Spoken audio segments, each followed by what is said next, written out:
اتمسی پارا اتلسم نمبر رکو سورہ اعراف یولسم نمبر رکو اتمسی پارا اتلسم رکو سورہ اعراف یولسم رکو بسم اللہ الرحمن الرحیم وإلی مدین اخاهم شعیبا او مدین ته د دوی قوم د دوی برادری سړی شعیب مونږ راولېږلو قال یا قوم اعبدوا الله وی ای زما قوم خلکو الله عبادت کوئ ما لکم من اله غیره نشته ستاسو دپاره عبادت مستحق د نه علاوه څوک قد جاءتکم بینة من ربکم بېشکه ما تاسو خواته راتګ وکړو په ظاهره نښو د ستاسو رب له جانبه فاوفوا الکیل والمیزان تاسو ناپ تول پوره کوئ ولا تبخسوا الناس اشیاءهم د خلکو شیزونه مه کموئ ولا تفسدوا فی الارض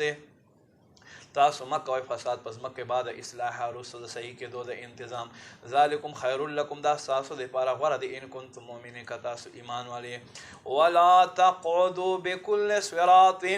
تاسو مه کښېنئ په هره هغه لار باندې توعدونه چې تاسو ګیراو وکئ وتصدون عن سبیل الله او خلق د الله له لارې نه منع کوي من آمن به څوک چې ایمان راوړو وتبغونها عوجا او تاسو د الله لار کږه غواړئ واذکروا یاد کوئ اذ کنتم قلیلا څه وخت چې تاسو لږ وئ فکثرکم بیا تاسو ډېر کړئ وانظروا کیف کان عاقبة المفسدین وګورئ څنګه انجام شو د فسادیانو وان کان طائفة منکم آمنوا او کچیرته په تاسو کې یو جماعت ایمان راوړي بالذي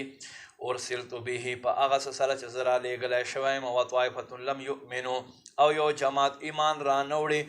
فاصبروا صبر کوئ حتی یحکم الله بیننا تر دې چې الله زموږ په منځ کې فیصله وکړي وهو خیر الحاکمین الله له واړو نه غوره فیصله کوونکی دی